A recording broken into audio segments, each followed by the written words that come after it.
Baik, Bismillahirrahmanirrahim. Assalamualaikum warahmatullahi wabarakatuh. Shalom, Om Swastiastu, Namo Buddhaya, dan salam kebajikan buat kita semua. Pertama-tama saya sampaikan terima kasih kepada teman-teman peserta yang dalam hal ini eh, dihadiri oleh beberapa peserta, diantaranya dari SMK Singosari, SMK Nganjuk, dari ITN Malang, dan juga ada dari Unila serta dari Bapak Kementerian BPN Timur Leste. Ya, kami ucapkan selamat datang dan terima kasih sudah menyempatkan waktunya untuk kemudian ikut berpartisipasi dalam kegiatan training yang kami selenggarakan. Ya, pertama-tama puji syukur saya sampaikan kehadirat Tuhan Yang Maha Esa, yang mana yang telah memberikan kita nikmat kesehatan serta nikmat kesempatan, yang mana pada hari ini kita diberikan kesempatan untuk dapat bersama-sama hadir di kegiatan basic training GIS. Ya, mungkin sebelum kita masuk di kegiatan inti kita pada hari ini, saya terlebih dahulu ingin memperkenalkan sedikit terkait dengan perusahaan kami. Ya, jadi kami dari PT Amerta Geospasial Indonesia, yang mana kemudian disingkat PT MJOID. Ya, jadi kami juga perusahaan yang menyediakan layanan yang berkaitan dengan data geospasial dan perencanaan wilayah, yang dalam hal ini meliputi survei dan pemetaan, pembuatan GIS, serta pelatihan di bidang survei dan pemetaan. Kami juga menyediakan peralatan survei dan aplikasi pengolahan data survei. Ya, saya juga ingin menyampaikan bahwa kami sendiri dari PT MJOID juga bekerja sama dengan BNSP, sehingga memungkinkan kami melakukan pelatihan dan sertifikasi keahlian. Ya, mungkin itu sedikit perkenalan singkat terkait dengan perusahaan kami. Selanjutnya, mungkin kita akan langsung saja ya eh, ke acara utama kita. Tapi sebelum itu, izinkan saya untuk membacakan sedikit biografi narasumber kita pada hari ini. Ya, jadi adapun narasumber kita pada hari ini itu akan disampaikan oleh Bapak Rizky Ramdhani, jabatan GIS profesional. Jadi beliau juga merupakan seorang GIS developer dan data analis yang berpengalaman, meraih gelar sarjana pendidikan geografi dari Universitas Pendidikan Indonesia, Bandung pada tahun 2017. Dengan latar belakang yang kuat di bidang geografi dan teknologi, Pak Rizky juga telah berhasil beralih ke peran khusus dalam sistem informasi geografis dengan pengalaman mendalam sebagai GIS spesialis, manajer di PT Bias Reka. Keahliannya mencakup pemrograman GIS, basis data geografis, serta pengembangan aplikasi GIS yang ramah pengguna. Kemudian juga Bapak Rizky menguasai berbagai perangkat lunak dan alat penting dalam analisis GIS dan data, seperti ArcMap, QGIS, Global Mapper, AutoCAD Map, serta berbagai alat pemetaan web seperti Leaflet. Beliau juga memiliki pengalaman menggunakan platform cloud computing seperti AWS, yang melengkapi keterampilannya dalam MySQL, Python, serta alat visual seperti Canva dan CapCut untuk pembuatan konten. Beliau selalu termotivasi untuk berkembang aktif, mengikuti pelatihan profesional, memberikan sesi pelatihan web GIS, serta membuat konten daring untuk pembelajaran dan profesional di komunitas GIS. Beliau juga bertekad untuk terus mengembangkan karirnya. Bapak Rizky itu fokus meningkatkan keterampilan pengembangan GIS dan kemahiran bahasa Inggrisnya, sembari mencari peluang untuk memaksimalkan keahliannya di bidang GIS dan analisis data. Proyek-proyeknya menunjukkan kemampuannya dalam menjembatani pengetahuan teknis dengan aplikasi praktis, seperti terlihat dalam karyanya yang berkelanjutan dengan solusi GIS berbasis web, visualisasi data, dan analisis spasial. Ya, itu mungkin terkait dengan biografi singkat dari narasumber kita pada hari ini. Dan mungkin langsung saja terkait dengan kegiatan ini, saya langsung persilahkan kepada Bapak Rizky Ramdhani selaku narasumber. Kepada beliau saya persilahkan. Baik, izin.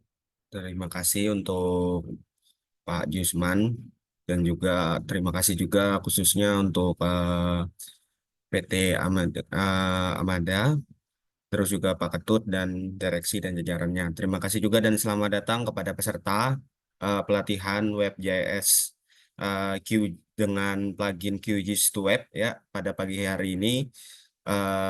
Saya ucapkan selamat datang pada bapak-bapak, ibu-ibu yang telah mengikuti acara pada hari ini. Jadi Pak mungkin tadi sudah dijelaskan sebelumnya, mungkin saya perkenalkan lagi, nama saya Rizky Ramdhani.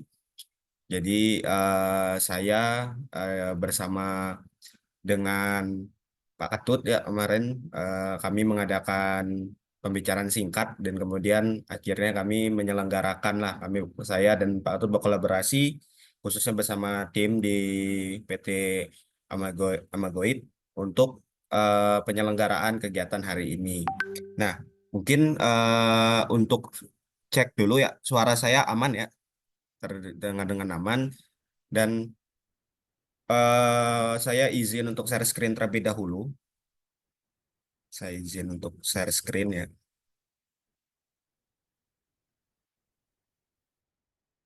Nah, apakah share screen saya sudah terlihat? Sudah, Pak. Oke, baik. Jadi untuk pagi hari ini, mungkin pada acara pertama itu kita akan masuk kepada pembuatan atau pelatihan singkat tentang web Mo.js. Nah, mungkin bapak-bapak, ibu-ibu atau peserta yang di sini mungkin ada yang mungkin tidak kenal dengan itu WebJS atau JIS itu sendiri, ataupun ada juga yang masih sangat asing ya dengan kata-kata itu. Nah, mungkin di sini saya tidak akan secara full dengan teknisnya. Mungkin saya akan mulai dengan hal-hal yang paling dasar, yaitu adalah apa apa sendiri yang dimaksud dengan WebJS itu sendiri dan sebenarnya mengapa kita harus mengetahui tentang WebJS di era sekarang. Nah, jadi ini ada sedikit experience saya. Tadi mungkin sebelumnya sudah disinggung juga. Jadi memang saya berkecimpung di bidang JS, khususnya di bidang JS spesialis dan juga sekarang banyak mengembangkan di web JS developer. Nah, sedikit singkat, mungkin tadi sudah pernah dibahas juga mengapa saya sangat balik lagi tentang mengisi materi ini. Saya sangat antusias dalam mengisi materi berhubungan dengan WebJS ini adalah satu karena memang ketertarikan saya terhadap perkembangan teknologi, khususnya di bidang komputer, kemudian mendorong saya untuk terus mengeksplor pengetahuan-pengetahuan baru tentang JS. Nah, JS itu sendiri awalnya adalah berperan dengan ilmu geografi atau ilmu yang mempelajari tentang spasial atau keruangan. Yang kemudian biasanya kan offline yang hanya bisa digunakan menggunakan desktop dan hardware tertentu. Namun sekarang berkembang dengan kemajuan teknologi dibuat menjadi suatu hal yang lebih interaktif. Nah, interaktif tersebut kemudian mendorong banyaknya perubahan dan penambahan terhadap eh, pemanfaatan dari sebuah produk-produk JS. Seperti yang kita tahu, produk-produk JS itu berbagai macam dan output utamanya biasanya menghasilkan sebuah informasi yang berbentuk peta analog. Nah, dengan kemampuan WebJS ini, peta analog yang bisa kita gunakan atau kita hasilkan dalam bentuk gambar itu kita hadirkan dalam bentuk sebuah website atau suatu informasi yang dapat kita akses tanpa perlu menggunakan hardware-hardware yang besar atau hardware-hardware tertentu yang terkadang tidak semua orang bisa mengakses hal tersebut. Nah, maka muncullah yang namanya eh, Geographic Information System atau yang biasa kita sebut adalah menggabungkan tentang unsur geografis, information, dan sistem. Nah, itulah yang akhirnya membentuk suatu subbantu. Kalau waktu saya di kuliah disebutkan, waktu saya masih di perkuliahan itu bahwa GIS itu sendiri bukan salah satu bagian dari geografi sebenarnya. Nah, khususnya itu adalah mencakup tentang eh, kartografi, pemetaan, dan juga informasi. Nah, cuma dengan semakin banyaknya kebutuhan ataupun perkembangan kita, khususnya di bidang penyajian data, itu maka muncullah bagaimana mengintegrasikan data-data tersebut ke dalam suatu sistem. Maka muncullah di belakangnya atau sistem.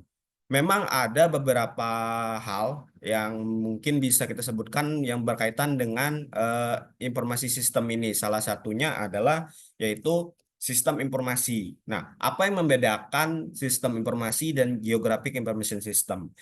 Di sistem informasi biasanya kita hanya memberikan suatu kerangka yang membuat suatu informasi gitu kan. Kayak membuat sebuah wadah. Namun dia tidak berhubungan secara langsung dengan geografik. Nah, yang membedakannya di sini adalah kata geografik. Nah, geografik itu sendiri adalah sebuah ilmu yang mempelajari atau mewadahi menganalisis data yang berhubungan dengan keruangan yang ada di muka bumi, yang berhubungan dengan kenampakan sosial maupun fisik. Nah, di situ ada kata-kata spasial. Nah, kata-kata spasial itu akan mewakili kita khususnya dalam merepresentasikan sebuah lokasi, khususnya keberadaan kita di dalam muka bumi. Nah, yang akan di kita visualisasikan atau kita sajikan datanya itu mungkin akan sangat berbagai macam banyak ya. Salah satunya bisa kayak berhubungan tadi fisik dan non fisik. Nah, hal tersebut kalau dalam konteks manual ya, zaman-zaman sebelum munculnya SIG adalah dengan cuma menggambarkan data-data tersebut ke dalam data peta analog. Di mana dengan peta analog itu kita cuma menggambarkan sebuah menyajikan sebuah peta atau menyajikan sebuah denah atau menyajikan sebuah sketsa. Nah, itu adalah sebuah visualisasi pada zaman-zaman terdahulu. Dan banyak hal tersebut masih kita jumpai. Nah, salah satunya yang mungkin paling umum adalah zaman dulu adalah denah, denah pernikahan. Itu adalah bagaimana kita membuat atau menjawab sebuah masalah yang berhubungan dengan lokasi di dalam permasalahan yang ada sering kita jumpai selama kita berinteraksi di muka bumi ini kan, salah satunya. Nah, dengan munculnya SIG, SIG kemudian mengorganisir hal tersebut dengan beberapa komponen untuk menjawab tantangan tersebut. Maka muncullah pemanfaatan komputer karena dengan seiringnya kemajuan teknologi dan zaman, maka muncullah teknologi komputer kan.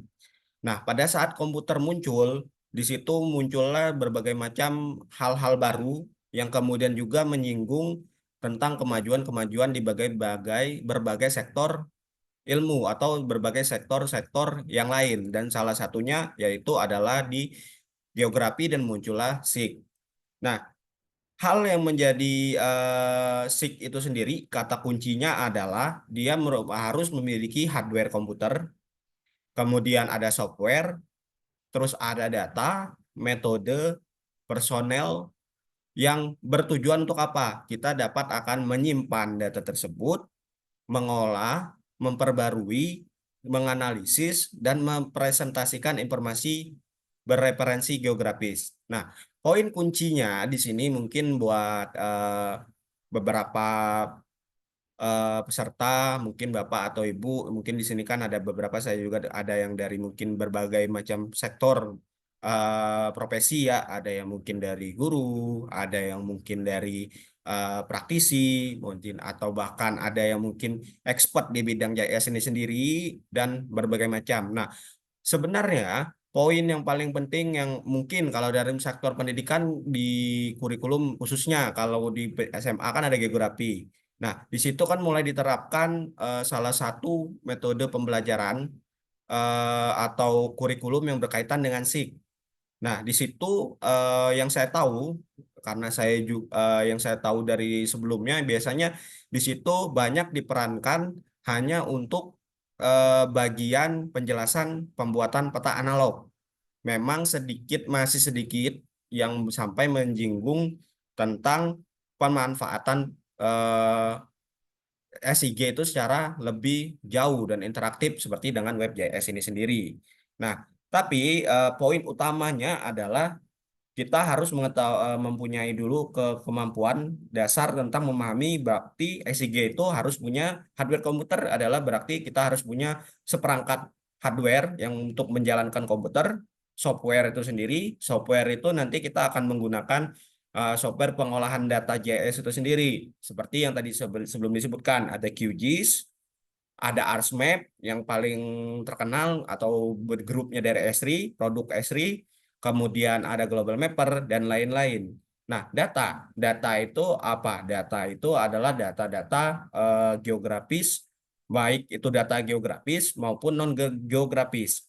Nah, itulah yang membedakan SIG dan sistem informasi. Kalau sistem informasi dia hanya menyediakan data. Data itu maksudnya data tabel, data rekapan, misalkan data rekapan jumlah pasien dan lain-lain di berbagai bidang. Nah, tapi data tersebut tidak kenapa disebut belum disebut data non atribut karena ada data tersebut tidak kalau tidak memiliki nilai koordinat, data itu belum disebut data spasial seperti itu.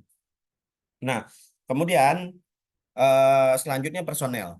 Personel ini masuk ke dalam ranah bahwa kita masuk ke dalam orang atau user sebagai kita manusia yang akan menggunakan SIG itu sendiri atau memanfaatkan SIG. Jadi kita juga harus tahu bagaimana dasar-dasar dari penggunaan itu sendiri.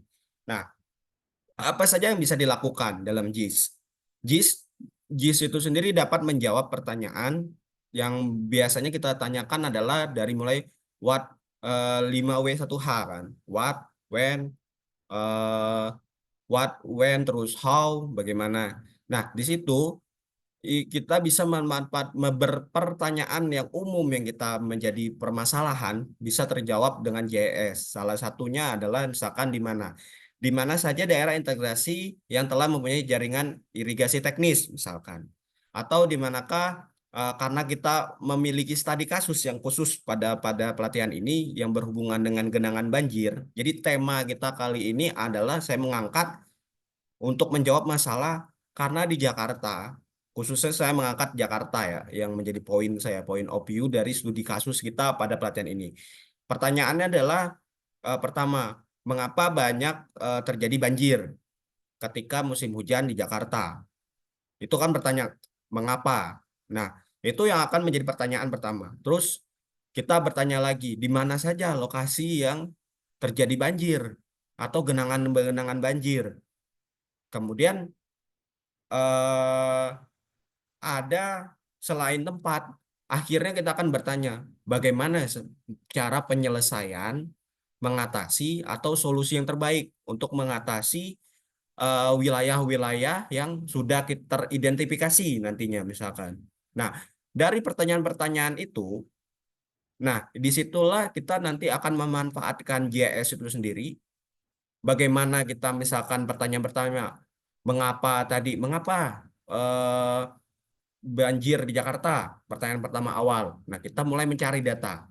Nah, datanya itu nanti akan seperti ini. Jadi datanya misalkan kita akan mengumpulkan data itu sendiri. Pertama kita harus mengumpulkan data lokasi. Ya pasti kan, karena kita mengapa nih di Jakarta banjir? Kita mulai mungkin akan riset dulu ke dalam misalkan curah hujan. Mulai misalkan, oh kenapa, apakah curah hujannya tinggi? Bisa dari situ kan, mulai dari curah hujan, apakah curah hujan yang terlalu tinggi? Kedua, apa karena drainase yang tidak berjalan? Ketiga, bisa jadi apakah memang tidak ada drainase? Nah, itu kan semua bisa menjadi panjang ya, atau bisa menjadi melebar dan terus menjadi sebuah hal yang terus kita gali di situ. Nah, terus kita bertanya tadi, muncullah pertanyaan, di mana letak-letak yang banjir? Tidak mungkin di Jakarta semuanya banjir. Mungkin kan? Terus kita mencari, menggali. Nah, dari penggalian tersebut, kita akan mengumpulkan berbagai sumber masalah. Akhirnya, seperti yang telah dimunculkan di slide ini, kita akan munculkan visualisasinya. Nah, visualisasi inilah yang tadi yang menunjukkan secara singkat itu GIS itu bagaimana. Nah, GIS itu kalau kita kecilkan skupnya, tidak terlalu teknis ke dalam bidang teknis, hal yang paling umum mungkin Bapak Ibu yang sering gunakan itu adalah Google Map. Itu paling umum tuh, paling umum. Umum yang bahkan sekarang orang aja tanpa sadari nggak bisa hidup tanpa peta. Sekarang pertanyaannya kalau misalkan kita di kota besar ya, di kota-kota yang udah orang mau jalan kemana aja pasti yang dicari kalau nggak Google Map pasti Gojek, ya kan? Gojek ada peta, Shopee ada peta, tracking segala macam. Nah, itulah kenapa saya mengangkat topik tentang WebJS itu sendiri dan topiknya khususnya kalau studi case-nya tentang banjir kalau untuk ini ya. Cuma kalau direlatekan atau dikecilkan skupnya ke dalam lebih umum adalah penggambarannya seperti itu. Jadi tanpa kita sadari kita juga sudah memanfaatkan salah satu produk dari SIG ya berupa peta tadi, peta yang bahkan sebelum ada SIG dan kurang lebih ya berkembang hampir sama ya. Google udah berkembang lebih pesat. Bahkan dia sudah mempunyai server sendiri. Bahkan dia mempunyai data-data yang besar, data yang bahkan kita sebagai orang surveyor, karena saya juga pengumpul data dalam bidang JS, kadang-kadang survei ke lapangan. Kadang-kadang kita masih butuh bantuan Google Map, padahal Google Map tidak ada di Indonesia. Secara khususnya orang-orang yang surveinya aja juga nggak ada. Mereka cuma memanfaatkan satelit, tapi mereka memiliki berbagai macam informasi. Informasi mereka bahkan menjadi patokan kita. Bahkan kita yang kasarnya orang native, misalkan ada yang mungkin dari Bapak tadi yang dari Timor Leste, orang yang kami dari Indonesia bisa melihat daerah Timor Leste. Orang Timor Leste bisa melihat data atau melihat wilayah yang ada di Indonesia seperti itu kan. Kan itu adalah sebuah hal yang sebenarnya kalau kita sadari, kalau kita tidak manfaatkan, kalau kita tidak coba untuk menggali suatu informasi ini, pengetahuan ini, mungkin kita akan sedikit makin ketinggalan dan makin ketinggalan. Karena sekarang basis geografis atau basis lokasi itu dimanfaatkan di berbagai hal. Salah satunya adalah di pemanfaatan banjir ini atau memetakan. Tidak hanya kata kata pemetaan tidak hanya ada di teknis misalkan geografis. Kadang-kadang kita juga kalau mau ngajar kita petakan dulu persebaran, petakan dulu nih murid-murid, mana murid yang misalkan cepat belajar, kurang belajar, semuanya bisa kita petakan. Ada kata peta gitu. Ada kata untuk membagi, mengkelompokkan. Nah, itulah konsep awalnya sebenarnya. Jadi kita bisa dulu mempetakan atau mengkelompokkan. Kemudian ada yang paling kunci adalah persebarannya bagaimana. Nah, tapi konteks secara luasnya kata peta di sini masuk ke sini adalah yang ada di muka bumi dan bisa terrepresentasikan atau memiliki nanti nilai koordinat. Nah, secara singkat data data yang akan kita buat itu akan seperti ini. Jadi di mana nanti kita akan ini adalah tampilan Bapak Ibu mungkin ini adalah QGIS. QGIS adalah salah satu software open source. Jadi open source itu adalah dia tidak seperti yang pernah mungkin umumnya dengar Linux kalau di sistem operasi. Jadi dia open source atau terbuka untuk umum. Jadi kita mau mengembangkan, mau menggunakan itu tanpa ada lisensi tidak akan jadi tuntutan hukum atau menjadi suatu hal yang melawan hukum. Berbeda dengan enterprise, kalau enterprise itu nanti konsepnya adalah berbayar, paid use. Jadi ketika misalkan Bapak Ibu ingin menggunakan sebuah aplikasi itu, kita harus membayarkan menggelontorkan beberapa uang untuk mendapatkan lisensi terhadap itu. Nah, mungkin itu secara umumnya. Tapi kita tidak akan memanjang lebar tentang Petius karena kita akan fokus ke dalam data geografis dan data atribut. Nah, yang disebut dengan data SIG tadi dengan data SIG tadi, ada data yang saya singgung adalah data spasial dan atribut. Nah, untuk data spasial itu maksudnya adalah seperti ini atau data grafis. Bisa dilihat di sini kita bisa melihat sebuah gambar ini adalah administrasi wilayah Jakarta. Nah, ini disebut dengan data grafis atau data yang menunjukkan lokasi. Nah, di dalam data ini dia juga memiliki data atribut. Nah, data atribut ini yang disebut dengan sistem informasinya tadi. Jadi nanti di sini akan ada perincinya, misalkan luas jalan, kemudian ada tinggi genangan dan lain-lain. Nah, dan semua data itu tersimpan seperti itu. Nah, kemudian dalam JIS petanya tuh satu. Jadi petanya kan satu tadi. Tapi informasinya banyak seperti yang tadi. Jadi misalkan nanti kita memiliki skup wilayahnya itu biasanya dibagi berdasarkan yang paling umum adalah administrasi. Nah, misalkan kayak tadi kan DKI atau ini misalkan Jawa Barat. Nah, kita punya misalkan wilayah Jawa Barat, tapi informasi di Jawa Barat itu kan pool dalam artian banyak gitu. Jadi satu, tapi kita bisa jadi banyak. Misalkan di sini, misalkan bisa jadi kemiringan lereng, populasi, dan lain-lain. Walaupun di petanya satu, tapi kita bisa membuat duplikasi informasi yang berbagai macam dengan satu wilayah, tapi menghasilkan banyak perbedaan atau nanti data yang berbeda seperti itu. Nah, kemudian di sini kita masuk ke vektor dan raster. Nah, sedikit lebih teknisnya, mungkin ini kita akan membahas lebih teknisnya adalah tentang vektor dan raster. Jadi, eh bentar, ini saya kecilin ya. Sorry, maaf, ketutup ya tadi. Nah, ini saya ada vektor dan raster. Nah, vektor dan raster itu apa? Jadi data yang tadi, data yang JS itu tadi, dia memiliki dua tipe data.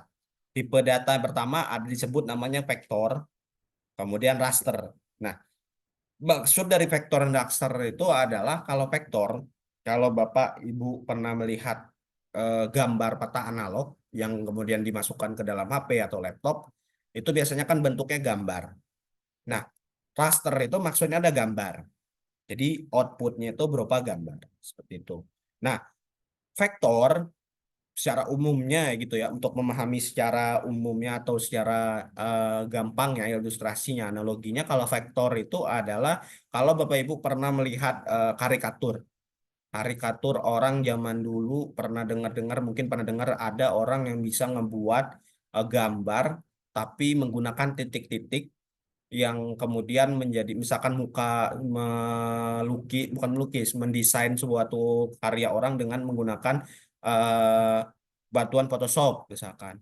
Tapi dia berbentuknya itu eh, per titik, jadi dia mendigitasi seperti itu. Nah, itu biasanya disebut dengan vektor. Nah, di dalam perbedaannya, susunannya sebenarnya beda vektor dan raster secara umum itu adalah kalau raster itu dia berkotak sel, jadi dia akan di sininya ada kotak-kotak. Jadi misalkan nih satu kanvas nantinya.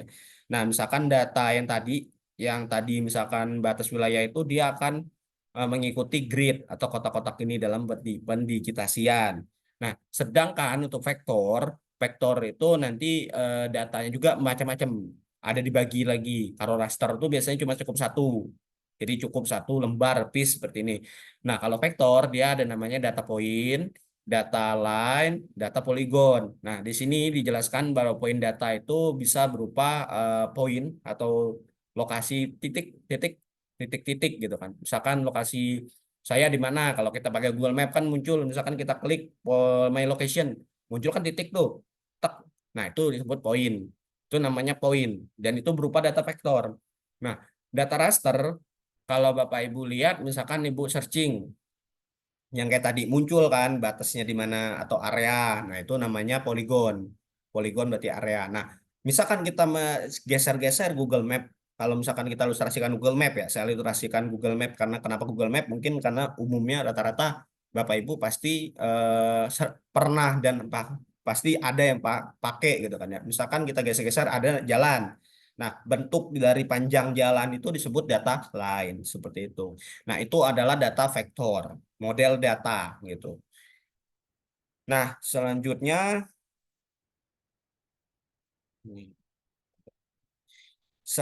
kita akan masuk dalam pendukung agar terjadinya data-data tersebut adalah proyeksi. Jadi, Bapak Ibu pernah dengar mungkin perdebatan yang lagi hangat-hangat dulu adalah tentang bumi itu bulat atau datar, ya kan? Banyak banget. Saya tidak memancing sebuah opini ataupun kita akan membahas itu tidak. Cuma saya hanya mengantarkan bahwa dengan konsep yang sudah disepakati bahwa bumi itu sebenarnya bentuknya adalah bukan bulat dan tidak jadi bentuknya nggak bukan datar tapi bukan bulat juga tetapi lebih ke lonjong dan lonjongnya itu bentuknya berdasarkan dari keilmuan-ilmuwan yang telah mensepakatinya, yaitu adalah ada kemiringan. Jadi misalkan kalau bentuk bumi yang awalnya bulat seperti ini, dia tidak lurus seperti ini, tapi dia agak miring. Ada 30, berapa 23 derajat kalau nggak salah, atau berapa derajat saya lupa.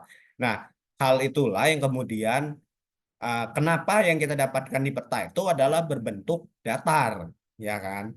Nah, kenapa hal tersebut disebut datar? Tidak mungkin kita menggambarkan kalau ada bentuk proyeksinya, visualisasinya, representasinya adalah global gitu, bentuk buminya. Nah, untuk mensiasati untuk pembawaan kan dibentukkan didatarkan. Ada kata didatarkan. Nah, didatarkan ke dalam bentuk datar atau kertas, paper. Nah, untuk menjadikan data itu menjadi paper itu nanti ada proyeksi. Nah, sebelum ke proyeksi itu juga nanti proyeksi untuk mendatarkan permukaan bumi itu kan ada 3 lapisan. Nah, nanti ada misalkan lapisan yang di atas bentuknya akan kebagi berapa tengah dan juga bawah.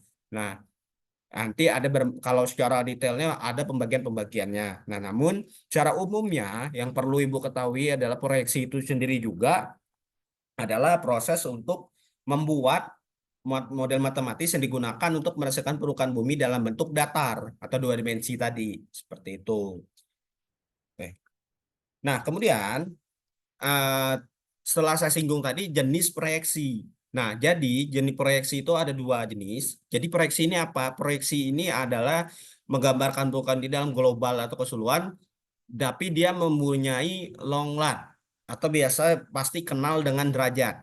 Jadi berapa derajat, berapa derajat. Nah, itu adalah nilai atau satuan yang menggambarkan nilai kita di permukaan bumi ini. Jadi kalau dia menganut prinsip rumus kartesian gitu kan X dan Y. Jadi ketika misalkan dalam satu kotak itu kita berada di mana, nanti pertemuan titik itu kan memotong dan pertemuan potong itu kan ada nilai. Nah, nilai itu kita sebut dengan long lat atau derajat. Nah, dibagi menjadi 2. Jadi ada yang namanya long lat, longitude latitude atau lintang bujur kalau bahasa Indonesianya. Nah, kemudian ada juga yang namanya UTM. Jadi ketika ibu-ibu atau bapak-bapak kalau pakai Google Map itu kan kadang-kadang kalau kita pencet ada informasinya kan kalau kita klik kan ada nama, ada apa, terus ada juga yang ada misalkan 108 derajat N, 1 derajat S. Nah, itu yang dinamakan dengan koordinat. Nah, hal penting inilah yang menjadikan kalau data JS itu kalau disebut dia data JS adalah kalau dia memiliki data koordinat dan bisa terbaca di aplikasi atau terbaca di peta seperti itu. Jadi kan ada beberapa sumber saya sangat apa ya mungkin mengkritisi sedikit tentang penyajian peta khususnya analog lah disebut. Kadang-kadang kita mendapatkan sebuah peta yang sudah informasinya bagus, tapi kita juga tidak diberikan dasar informasi berupa koordinatnya. Nah, menurut saya itu adalah sebuah hal yang harusnya menjadi koreksi kita karena itu belum bisa dikatakan sebuah data atau peta lah.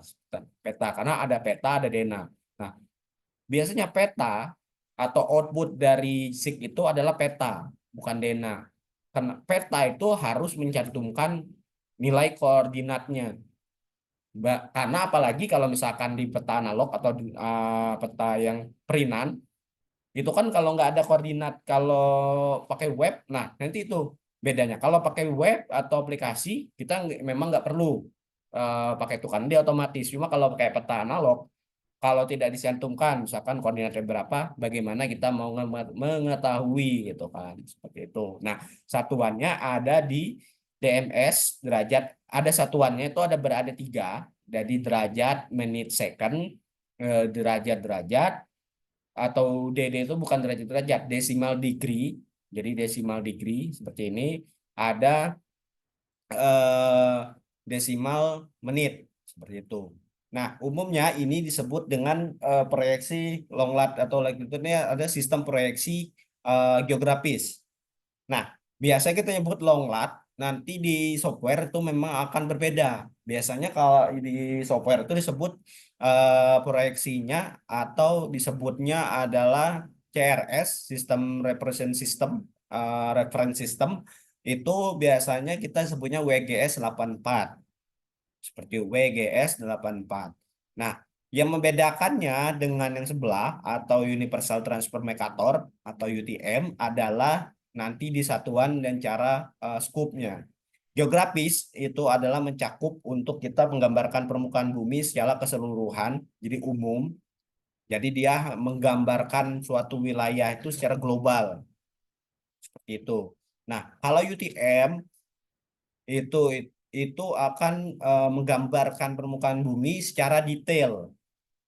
Jadi detail itu dalam artian skupnya misalkan Indonesia yang awalnya cuma kalau Indonesia itu umum Indonesia kan di dalamnya kan masih banyak tuh. Ada kabupaten, ada desa, kecamatan, desa. Nah, semakin detail itu bagusnya menggunakan dengan UTM. Kenapa dengan UTM? Karena UTM juga menggunakan satuannya meter. Nah, satuan meter itu hubungannya nanti akan berhubungan dengan munculnya jarak, munculnya luas, munculnya perhitungan-perhitungan detail terhadap wilayah tersebut. Seperti itu. Nah, ini merupakan contoh ilustrasinya ya secara singkatnya juga nanti saya jelaskan secara umumnya. Jadi sebenarnya yang dimaksud dengan proyeksi yang tadi ada long lat itu adalah nanti kita akan bisa melihat secara umumnya di dunia itu akan dibagi berapa zona. Jadi ada kalau UTM itu dia dibagi menjadi 22 zona ya seperti kita lihat. Jadi nanti ada kurang lebih 22 zona terus dinamakan dengan A sampai X kecuali huruf I dan O. Kemudian pembagian itu ada dua, ada yang selatan dan ada yang ke utara seperti itu. Nah, diilustrasikan seperti ini. Nah, nanti dari pembagian ini juga akan menentukan sebenarnya ada dua banyak banyak yang menentukan. Bisa juga nanti ada garis hayal karena ini kan garis hayal ya sebenarnya garis yang membagikan secara hayal itu nanti akan ada juga pembagian-pembagian macam-macam pembagian dari hal ini. Sebenarnya konsep ini bisa banyak misalkan bisa jadi nanti berkembang ke pembagian wilayah dan lain-lain. Tapi yang kita fokuskan adalah tentang pembagian koordinat itu sendiri. Nah, contohnya kalau di sini kalau kita mengambil cakupan yang luas dari dunia ini di dunia salah satu benua yang di Asia misalkan khususnya di Indonesia nanti akan dibawa lebih detailnya itu ke dalam zona UTM itu akan masuk ke dalam seperti ini seperti itu jadi Indonesia itu sendiri masuk ke dalam zona zona 46 sampai di zona 54 seperti itu. Nah, dari zona yang 56 sama 4 dibagi kedua, jadi ada yang 46S dan sampai 54S, jadi atas bawah. Nah, hal ini menjadi penting untuk kita ketahui dalam nanti penentuan ketika kita misalnya menggunakan software. Karena hal yang terpenting ketika misalkan kita berbeda wilayah, kita harus menentukan terlebih dahulu referensi mana yang kita gunakan dalam acuan atau titik ikat kita di wilayah tersebut. Nah, kemudian ada zona TM3. Nah, apa TM3? Jadi di Indonesia, khususnya di Kementerian ATR BPN, kita pada waktu itu mencetuskan sebuah pembagian zona untuk pembagian koordinat, khususnya di UTM. Dari beberapa referendum, referensi, menghadirkanlah TM3. TM3 ini adalah zona pembagian dari UTM yang sudah ada di Indonesia secara globalnya menjadi beberapa zona yang kemudian mendetailkan wilayah-wilayah tersebut. Nah, tujuannya apa? Tujuannya adalah dengan prinsip dari UTM di mana mendetailkan atau mendapatkan informasi yang lebih detail, maka diharapkan dengan TM3 ini mendapatkan akurasi yang lebih detail dalam pembagian skup-skup wilayah di Indonesia. Seperti itu. Jadi, kemudian kita dapat membagikan apa ya wilayah itu ke dalam beberapa zona yang lebih spesifik. Seperti itu. Nah, kemudian apa itu subsistem? Subsistem JIS itu sendiri apa? Jadi subsistem JIS itu adalah bagaimana JIS itu sendiri ini ya bekerja. Jadi yang seperti kita sebutkan sebelumnya adalah ada tabel, ada laporan, pengukuran lapangan, peta tematik, foto udara, citra satelit, DEM, dan lain-lain. Nah, yang mungkin yang paling sering kita lihat adalah foto udara. Jadi kalau misalkan saya ilustrasikan ke dalam analogi yang lebih umumnya, misalkan di Google Map kita lihat kan ada gambar yang eh, sumber-sumbernya itu kan kita sudah terlihat bisa melihat kan misalkan ada gambar yang kayak road, jadi gambarnya cuma seperti gambar yang misalkan ada jalannya, nama-nama jalan, atau hybrid satelit, jadi misalkan kayak ada permukaan warna hijau, warna itu, jadi kita bisa kelihatan oh ini daerah hutan atau daerah apa. Nah, itu masuk ke dalam sumber data. Nah, sumber datanya itu masuk kategori satelit, citra satelit kan dengan pakai Google Map. Nah, atau juga bisa foto udara nantinya. Kemudian ada pengukuran lapangan. Pengukuran lapangan itu misalkan spesifiknya untuk detail-detail peta, misalkan spesifik untuk data, khususnya untuk data, misalkan pengukuran-pengukuran yang lebih spesifik seperti itu. Nah, kemudian kita juga masuk ke dalam inputnya. Jadi kita ketika sudah punya data, kita akan input, kemudian data manajemennya apa, represent processing, nanti akan data outputnya itu berupa data tabel, peta laporan, soft copy. Nah, kalau kita muncullah yang baru di situ adalah web.js. Jadi produknya, outputnya adalah website. Website yang bisa menghasilkan informasi. Kan sekarang banyak informasi yang muncul itu adalah sekarang udah mulai dengan digitalisasi data, kayak katalog dan lain-lain. Nah, data-data tersebut kan muncullah kayak misalkan chart yang bisa biasanya kita kalau presentasi itu kan menghasilkan sebuah data tabel, data apa. Nah, atau dashboard seperti itu. Nah, maka dengan bantuan map UJS ini muncullah persebaran, misalkan persebaran untuk sales, persebaran untuk sekolah, dan lain-lain. Pemetaan itu benar-benar muncul dalam bentuk web interaktif yang bisa kita akses dalam eh, lokasi gitu. Nah, bahkan kalau scoop yang paling saya contohkan yang paling ini misalkan di bidang sekolah ada absensi siswa. Kita bisa memanfaatkan ini misalkan nanti untuk pembuatan ini. Nah, khususnya kalau di sini yang akan kita saya jelaskan nantinya secara singkat itu adalah kita akan membuat tadi outputnya genangan tadi seperti itu. Nah, prosesnya itu kita akan mengkonversi analog tadi ke dalam digital. Jadi kita juga harus mengumpulkan data-data analog atau data-data mentah tadi. Jadi misalkan ada peta kita digit. Jadi kalau misalkan kita punya kayak jiplak, kita kayak model menjiplak sebenarnya di GitRacer itu. Jadi saya punya nih peta peta RBI. Biasanya kalau kita manual kan kita pakai kalkir, kita ya mungkin kita jiplak lah, gitu jiplak, kita ini ambil area yang lebih detail. Nah, itu adalah proses digitasi. Jadi digitasi itu adalah mendigit ulang atau boleh bisa itu dijiplak, bisa dapat untuk mengambil suatu wilayah yang udah ada informasinya ke dalam bentuk yang lebih detail. Atau bahkan kita membuat secara benar-benar hal baru gitu untuk menghasilkan data digital. Nah, Itu untuk data vektor, kemudian ada raster. Jadi tadi yang raster itu ada peta analog juga. Nah, peta analognya salah satunya di scan caranya seperti itu. Kemudian berikut setelah kita masuk sedikit ke pembahasan JIS itu sendiri, konsep yang paling dasar tentang JIS itu apa? Sekarang kita masuk ke dalam QGIS to Web.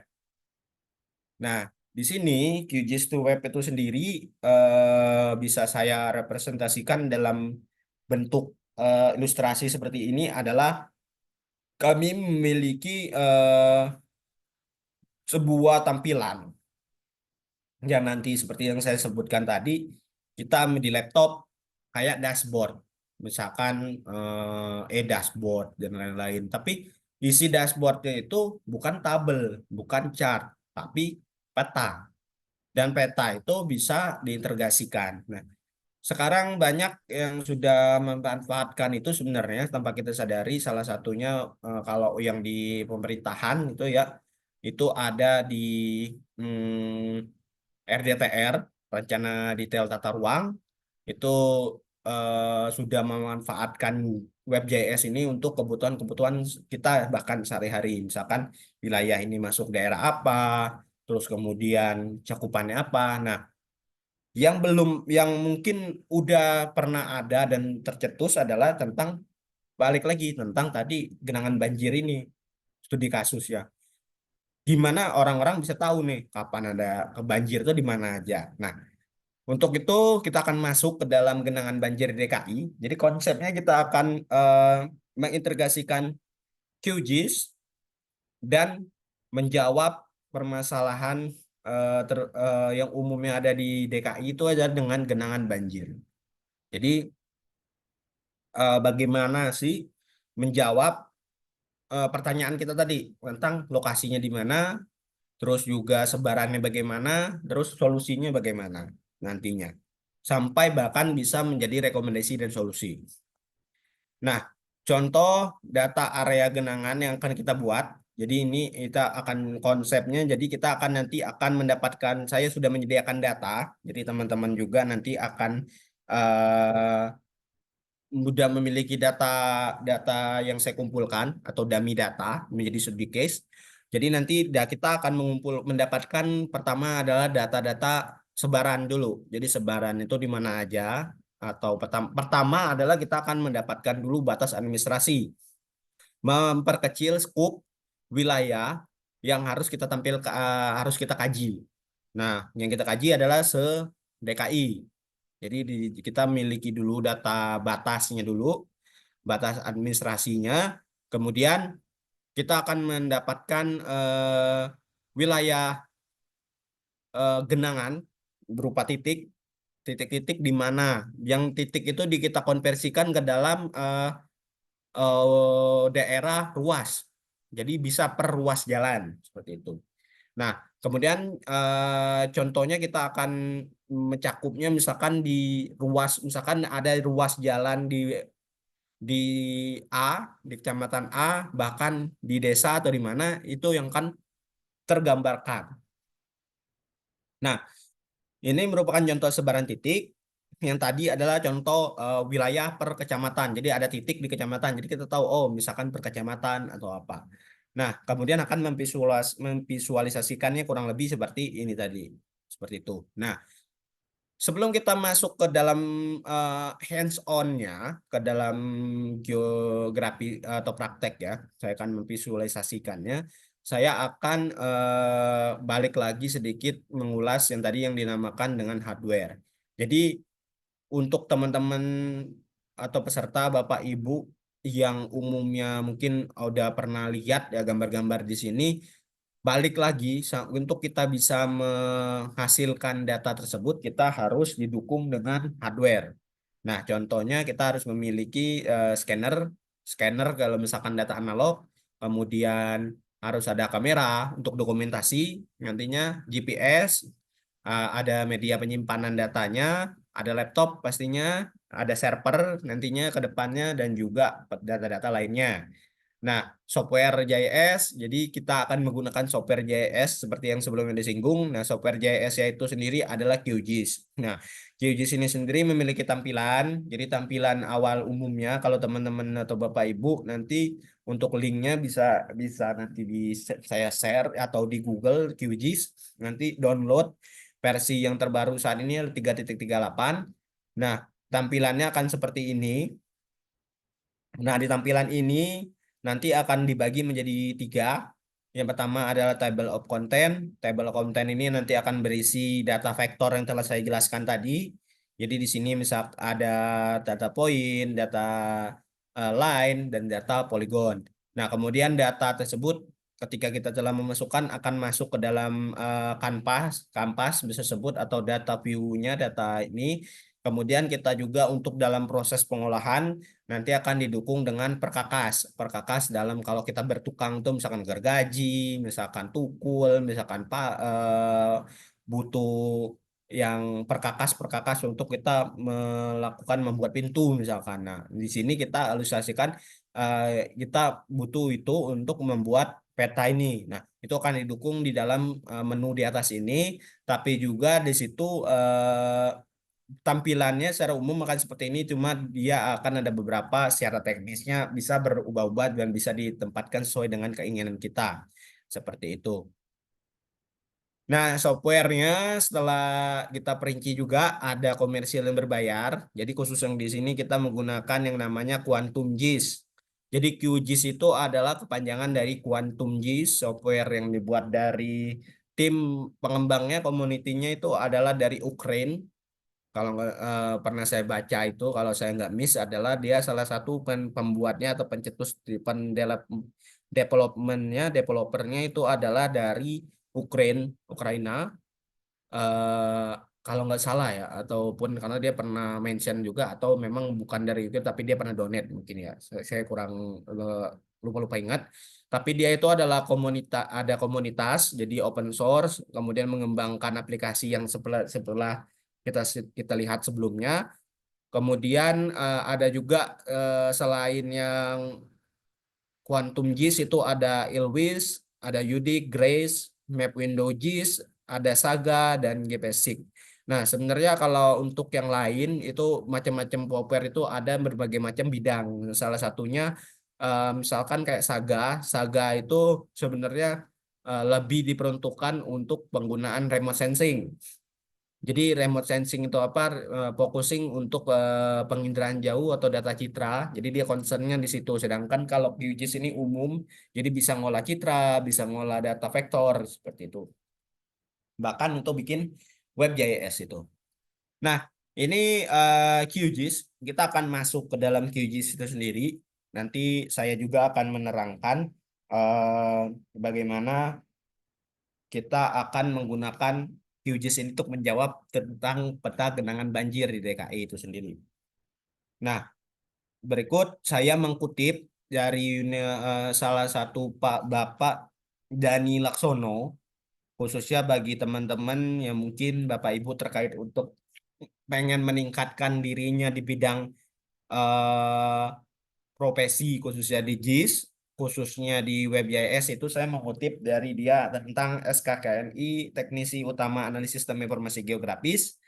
Jadi dia menggambarkan apa sih yang menjadi acuan kita ketika nanti misalkan teman-teman ada yang tertarik untuk ke dunia profesional. Nah, misalkan ada yang di sini praktisi sama seperti saya atau bahkan expert tapi pengen mendapatkan sebuah pencatatan atau sebuah hal yang menunjukkan bahwa beliau atau kita memiliki kemampuan di bidang web.js. Nah, itu seperti yang dimention juga di tadi sebelumnya bahwa itu bisa kalau teman-teman ada tertarik itu bisa melalui PT Amagoid juga. Nah, di situ nanti apa sih yang harus kenapa kita harus tahu poinnya juga.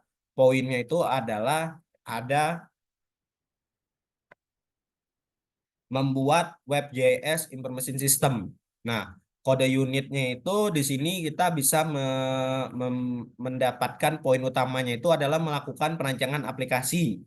Jadi kita tuh bisa tuh membuat aplikasi sederhana yang bisa menampilkan peta. Nah, berbasis dan kemudian ada fungsi-fungsinya. Nah, kemudian kita hasil data spasial itu nanti kita bisa publikasikan seperti itu. Jadi intinya ada melakukan perancangan, terus melakukan informasi spasial, melakukan instalasi web, konfigurasi dan uji ke sistem. Nah, kalau ini kan full dalam artian teknis bahasanya kan. Nah, di bahasa teknis ini saya ambil hal yang kenapa saya juga mention kita akan menggunakan QGIS dan juga plugin. Plugin itu adalah hal sebuah tambahan tools atau perkakas tambahan yang mempermudah kita.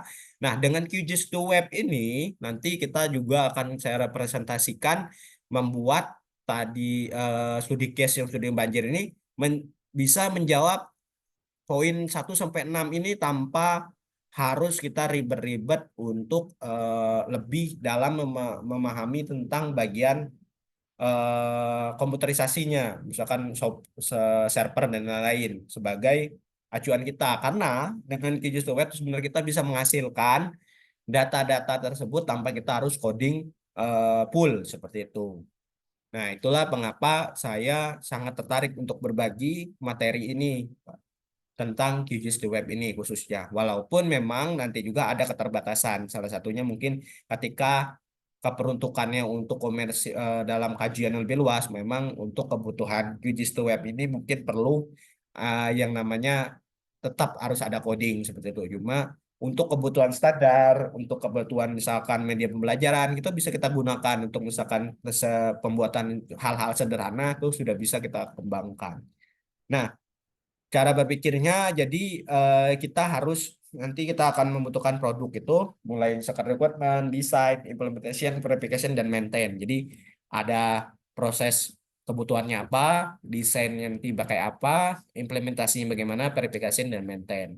Nah, ini sedikit, jadi apa itu WebJS itu, jadi arsitektur, dalam aplikasi secara luasnya, kalau kita ngomong ke dalam lebih deep atau lebih dalam tentang pembuatan web itu sendiri. Jadi web itu sendiri dalam penyusunannya dia ada berapa layer. Jadi ada yang dinamakan klien. Klien itu berarti kita yang menggunakan. Jadi kalau Bapak Ibu menggunakan Google Maps sebagai user itu disebutnya klien.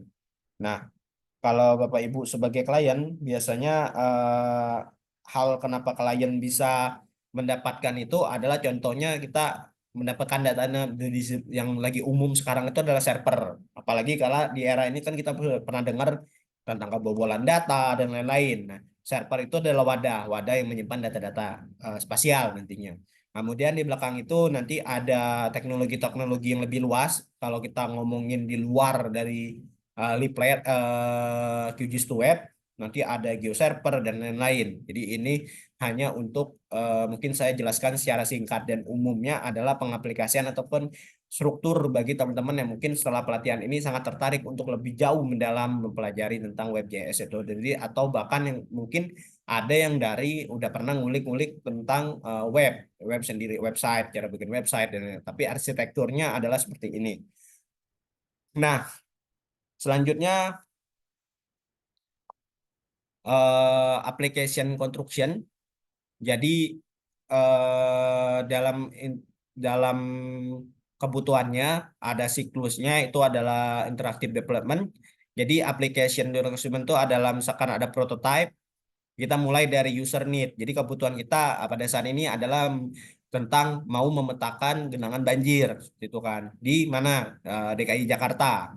Jadi masuk ke dalam kebutuhan itu, setelah saya kebutuhannya itu, permasalahannya itu, kita munculkan requirement-nya. Nanti requirement itu masuk ke dalam desain project authorization-nya apa, masuk ke dalam pembuatan.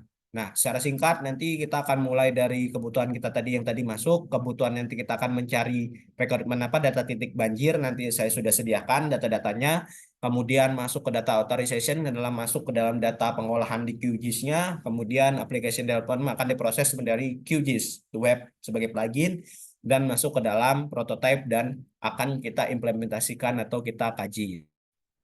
Seperti itu. Nah, ini adalah contoh ilustrasi dari WebJS itu sendiri. yang di sini adalah Leaflet. Jadi Leaflet itu adalah salah satu produk yang dihasilkan dari QGIS to Web. Jadi kita dengan adanya server, ada web browser, nanti pasti ada hubungannya antara web server JIS ini dengan web browser seperti itu. Ini JS, jadi JS Geography System, ada environmental, jadi wilayah-wilayah itu akan terhubung dengan server nantinya. Nah, berikut adalah QGIS to Web. Kita akan membuat mekanisme ini menjadi sebuah hal yang tadi bentuknya desktop menjadi bentuk website dengan ready to skip coding. Dalam artian ini dalam disclaimer sebenarnya skip coding kalau hanya untuk awal saja. Tapi kalau misalkan customize dan lain-lain memang perlu pemahaman yang lebih dalam juga tentang coding atau sebenarnya adalah dasar dari coding karena kita akan bisa melihat itu dari coding. Jadi intinya kita akan memproduksi sebuah website yang ada di desktop kita tanpa coding tapi akan dibuatkan secara otomatis dengan plugin ini. Baik, jadi kita akan masuk ke dalam prosesnya. Jadi kita untuk tahap yang sekarang saya akan mempraktekkan bagaimana jadi tahapan pembuatan data genangan banjir menggunakan QGIS khususnya plugin QGIS to Web seperti itu. Jadi kita akan masuk ke dalam pertama adalah instalasi QGIS-nya, kemudian kita akan masuk ke QGIS Web terus data, kemudian export to map dan kemudian dia akan muncul. Nah, untuk itu saya akan masuk nanti untuk teman-teman juga saya akan langsung praktekkan dan bagi teman-teman juga yang nanti mungkin Bapak Ibu yang butuh pertanyaan mungkin boleh ditampung dulu atau chat di komen nanti kalau itu nanti sambil mungkin ditampung sama moderator nanti sambil sambil saya menjelaskan juga nanti akan mungkin ada beberapa pertanyaan yang bisa saya jawab. Nah, izin seperti itu. Saya akan masuk ke dalam prosesnya. Jadi teman-teman, jadi nanti pertama-tama untuk menjawab itu teman-teman harus terinstalasi membutuhkan yang namanya QGIS to Web. Nah, teman-teman harus punya terlebih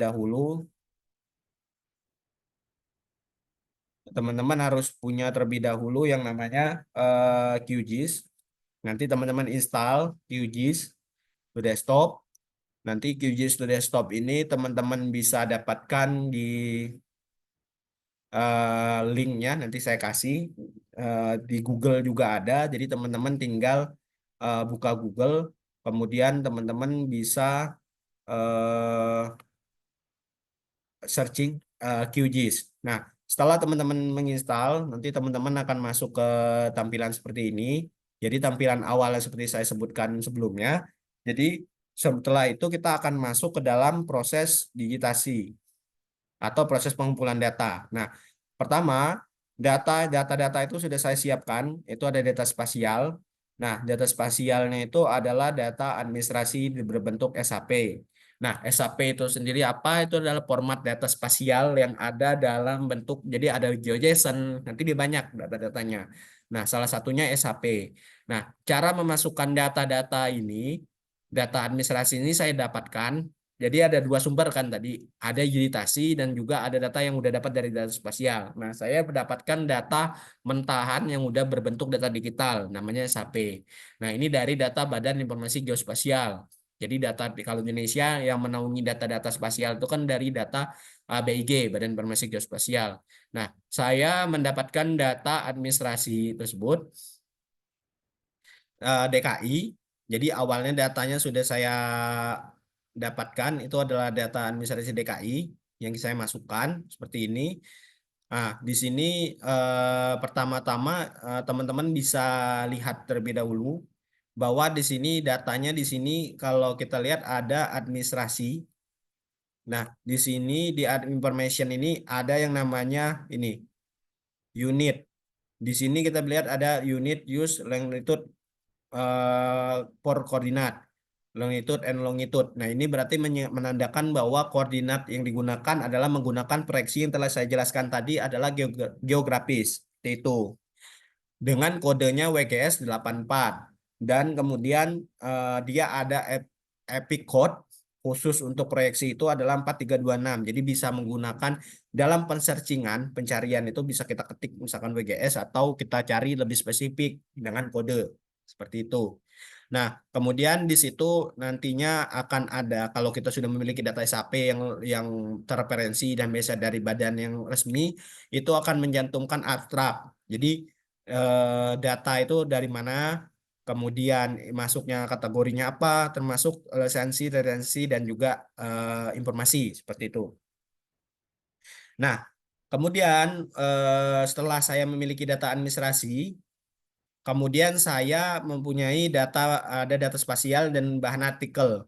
Jadi bahan artikel ini saya mencari, nah contohnya saya mencari dulu seperti ini, secara singkatnya ya Bapak Ibu. Jadi ada artikel, pertama saya kan tidak tahu bahwa di mana sih banjir di Jakarta itu sebarannya, pertanyaannya. Nah, yang menjadi pertanyaan saya sudah memiliki kan sudah punya nih ya data administrasinya. Nah, data administrasi ini lengkap dengan mulai dari kecamatan sampai tingkat kabupaten sampai di tingkat desa terkecilnya.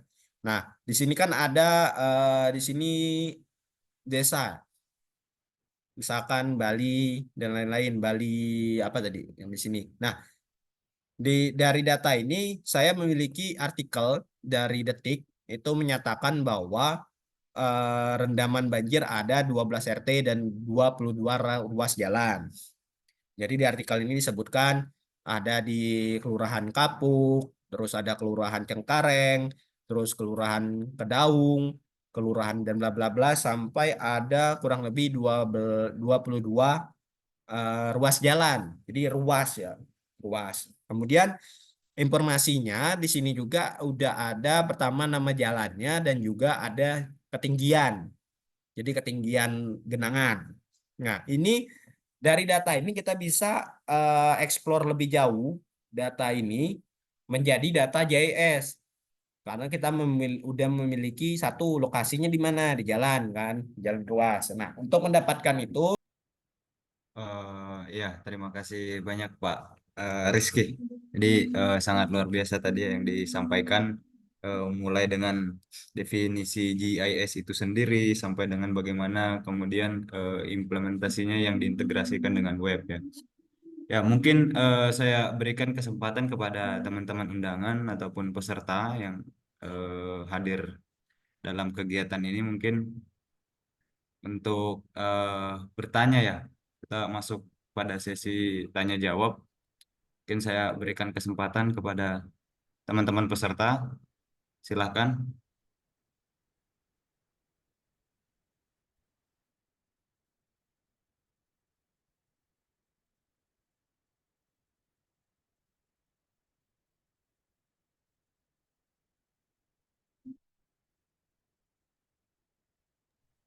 Ya, sekali lagi saya sampaikan ya kepada teman-teman peserta apabila memang ada yang ingin ditanyakan silahkan bisa raise hand ataupun langsung menyampaikan pertanyaannya.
Iya, ini ada pertanyaan di kolom chat Pak Rizky. Bentar.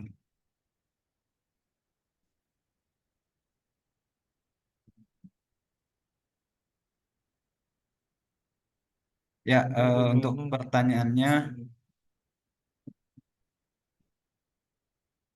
bagaimana kita mendefinisikan data berkualitas dalam akuisisi data web GIS dan kriteria apa yang membedakannya dari data yang tidak memadai dari Pak Nafi Udin. Pak, silakan Pak Rizky, mungkin bisa ditanggapi. Eh, Baik, mungkin terima kasih untuk Pak Napi atas pertanyaannya. Ini cukup menarik ya pertanyaannya. Di sini menanyakan bagaimana kita mendefinisikan data berkualitas dalam akuisisi data web GIS dan kriteria apa yang membedakannya dari data yang tidak memadai gitu ya. Nah, sebenarnya output kalau kita kalau kita berbicara tentang data berkualitas dan data yang tidak berkualitas itu dalam JS khususnya ya, atau bahkan di sini dalam akuisisi data web JS itu adalah mulai dari utama adalah eh, dalam segi proses gitu. Jadi ketika misalkan kalau kita berbicara tentang akuisisi data WebJS itu sendiri, data WebJS itu sendiri sebenarnya lebih condong eh, kalau dibilang akuisisi itu berarti ke dalam data WebJS itu adalah mulai dari sumber gitu ya. Jadi hal yang pertama kali harus eh,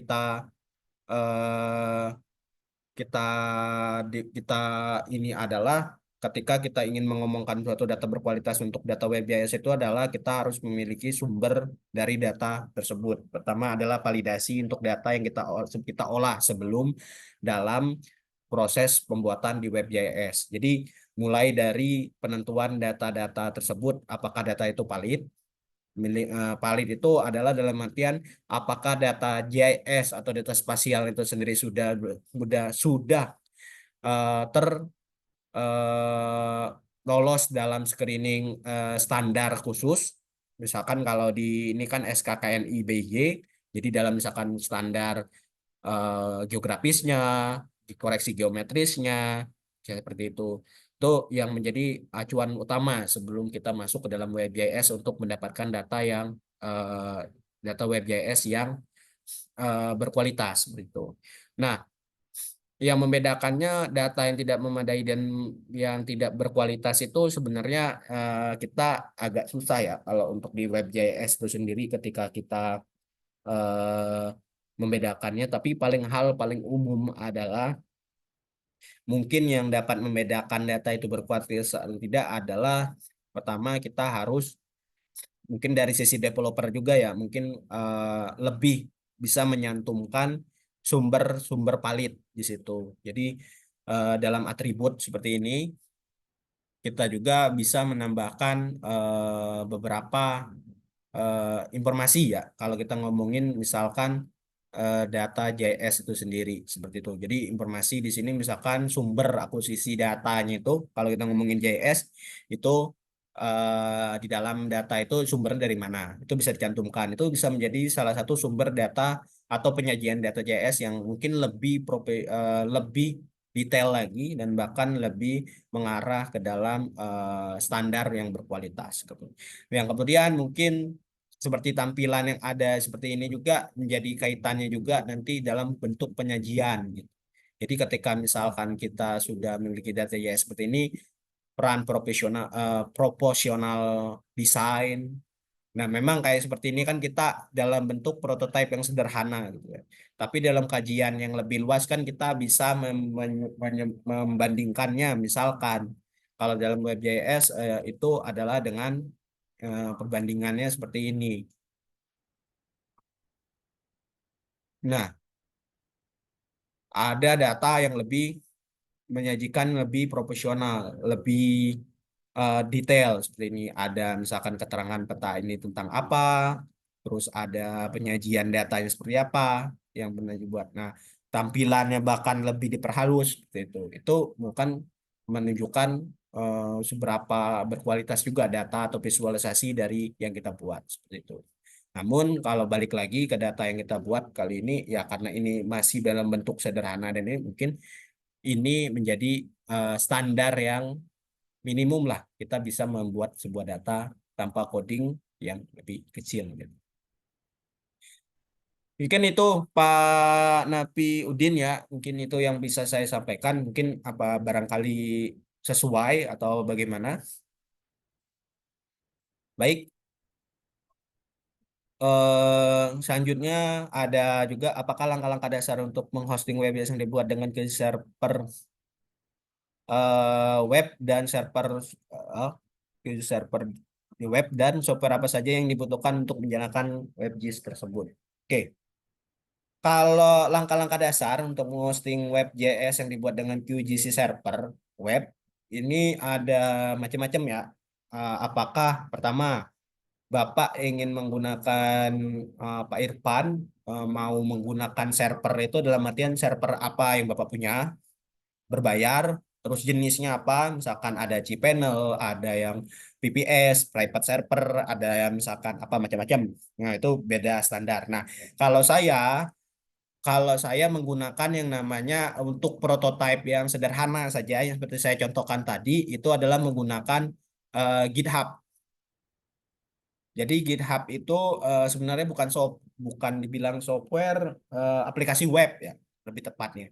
Aplikasi web yang menyediakan kita untuk mengekspor data hasil dari yang di eksportan dari QGIS to web tadi ke dalam bentuk hosting gratis. Jadi kita hostingkan ke sana, kita simpan data kita di GitHub. Nah, di GitHub juga bisa mempublish, menghosting data tersebut secara data statis. Artian dia tidak terkonek ke database atau di luar itu ya maksudnya. Kalau misalkan kita udah ngomongnya yang dinamis, yang ada database itu berbeda cerita. Tapi kalau cuma untuk data hasil eksportan yang berbentuk data seperti ini, saya bisa sarankan yang simple-simple dan tanpa harus bayar dan ribet lah ya, yang sederhana itu bisa pakai GitHub seperti itu. Nah, kalau misalkan untuk pelangkah yang lebih luas, misalkan seperti ini saya menggunakan tidak menggunakan QGIS to Leaflet lagi sebenarnya, sudah Scratch. Script itu dari nol. Jadi kita nyusun gitu script dan ini pakai servernya saya pakai VPS private server. Jadi bukan cPanel bukan apa. Jadi di hosting ke situ. Terus hardware-nya saya menggunakan tambahan lagi yang namanya Visual Studio Code seperti itu. Mungkin gitu Pak. Oh, siapa tadi? Pak Irfan ya. Mohon maaf. Iya, Pak Irfan ya tadi. Iya Pak, Pak Irfan Pak. Ya, begitu Pak Irfan. Ya mungkin dari Pak Irfan ada eh, sanggahan mungkin. Oh ya, ya mungkin satu pertanyaan terakhir mungkin dari teman-teman peserta.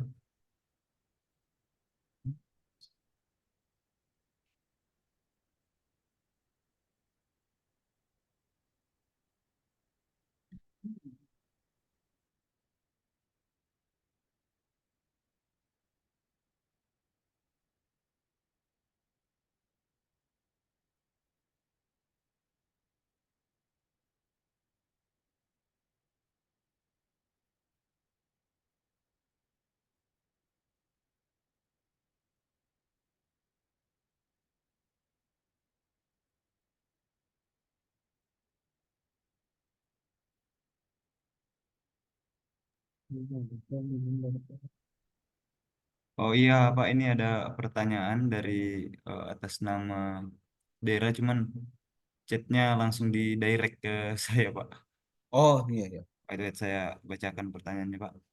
Itu bagaimana cara menyesuaikan style dan simbol layer di QGIS agar tetap konsisten saat diekspor ke WebGIS Pak? Tetap konsisten ya. Ya, cara menyesuaikan style dan simbol layer di QGIS biar dia tetap konsisten saat diekspor ke WebGIS.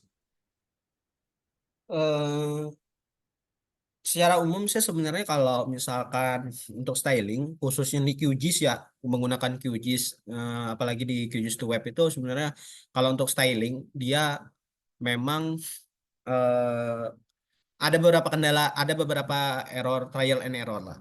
Nah, kalau misalkan umumnya dengan standar yang umum seperti ini biasanya dia tetap konsisten. Dalam artian dia bisa kita opacity-nya mau kita kurangin atau apa, dia tetap konsisten, tetap bahkan ini bisa diganti marker dengan gambar itu masih tetap berjalan dengan konsisten gitu ya. Cuma memang untuk di QGIS itu sendiri mungkin styling yang berat, dalam arti styling yang kompleks dan data yang besar memang akan menjadi kendala yang eh, tersendiri, entah mungkin dia crash atau apa. Jadi kalau untuk ngomongin konsisten sebenarnya untuk styling yang dengan sederhana atau yang tampilan seperti ini juga dia udah pasti sudah dipastikan pasti akan konsisten gitu, mulai dari warna, bentuk ataupun styling dari setiap layar seperti itu.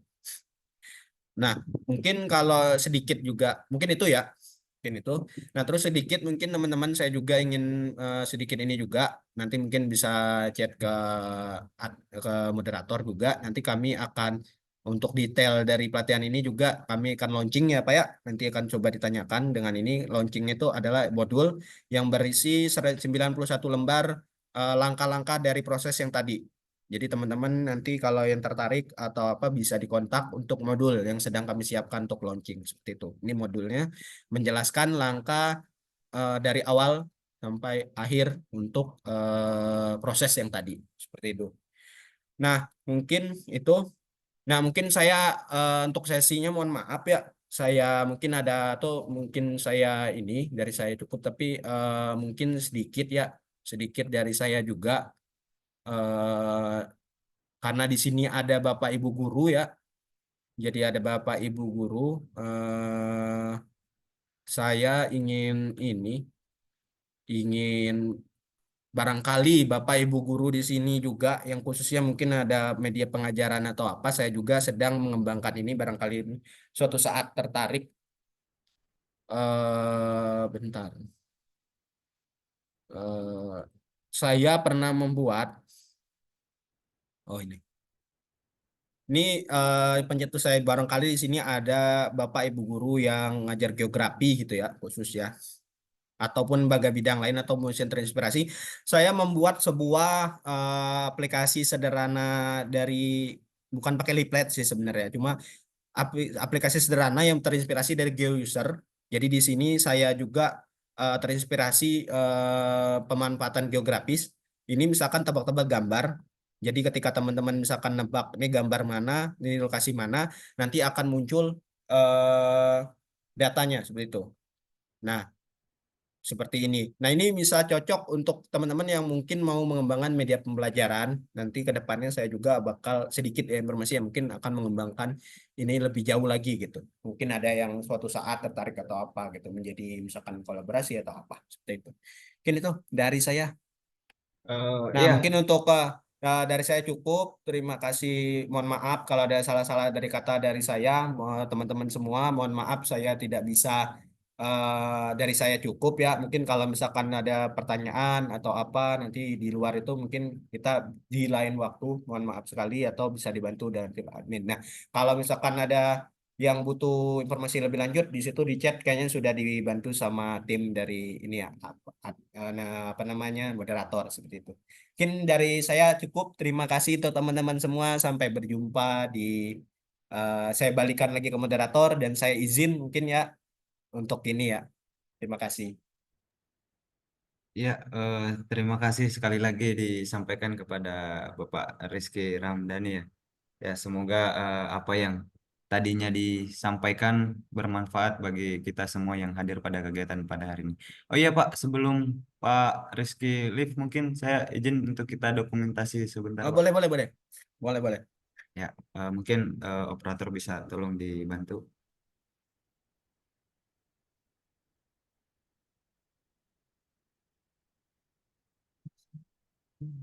Ya, untuk peserta yang tidak berhalangan untuk on cam mungkin bisa mengaktifkan kameranya ya.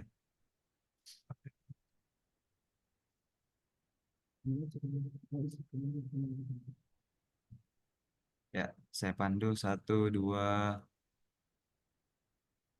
tiga. Iya. Terima kasih Pak. Ya, terima kasih semuanya Pak, Bapak, Ibu. Terima kasih. Mohon izin live duluan ya. Siap-siap Pak. Terima kasih, Pak. Ini sampai berjumpa di next selanjutnya.